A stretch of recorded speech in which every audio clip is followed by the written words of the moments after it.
effort to try and characterize you as being soft on crime. These cases involving sex crimes against children are harrowing.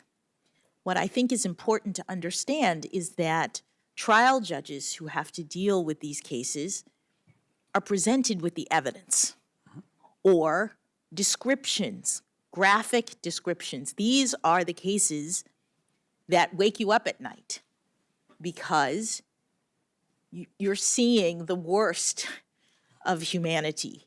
Exactly what the government requested. I do, Senator. Do you? I have tried in every respect to follow my methodology that enables me to rule impartially in every case and to understand the limits of my own judicial authority and thereby reach decisions without fear or favor. My record demonstrates that I am not proceeding from any sort of preconceived notion about how a case comes out. I'm not ruling consistent with any sort of ideology. I'm doing what impartial and fair judges do. In your 9 years on the bench as a district court judge, more than 570 decisions, have you ever cited the 1619 project? No, Senator. In your 9 years on the bench and more than 570 opinions, have you ever cited the journalist or principal author of that 1619 project, Ms. Hannah Jones? I have not. And in your 9 years on the bench and more than 570 decisions, have you ever used, employed, relied upon critical race theory to determine the outcome of any case or to impose any sentence or as a framework for your decision-making? No, Senator. Presented when people talk about how their lives... You understand the reason why the robes of our federal judges are black, not red or blue. The American justice system, as many have said, is rooted in the impartiality, the independence, and the reliability of our federal judicial system. It is one of the most critical bulwarks of our system of ordered liberty. No wonder that when you came before this body to be confirmed for the district court, then the circuit court, you earned and received bipartisan support.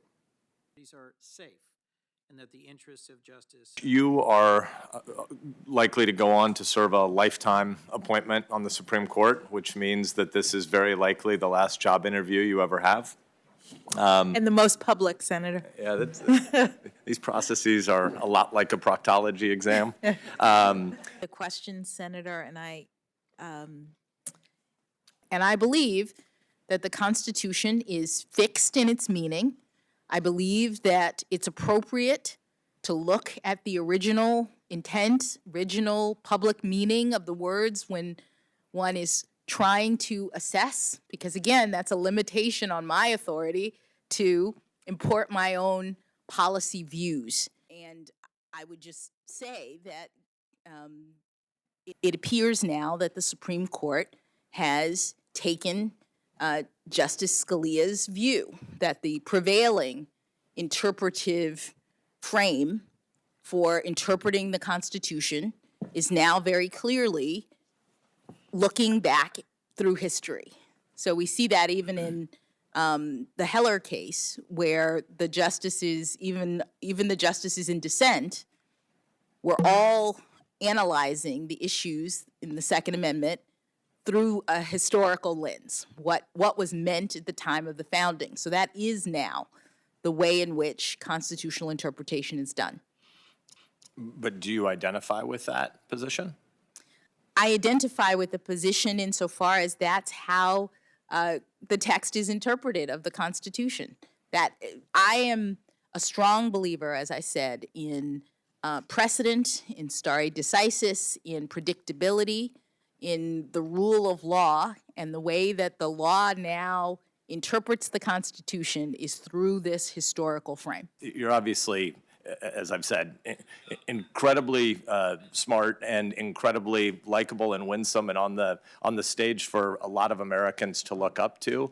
I'm at the rah-rah, hear side of that debate. At the level of what is a Supreme Court justice's job, I think that's why a lot of us are still trying to tease out the philosophical distinction, which I think is more than just a methodology.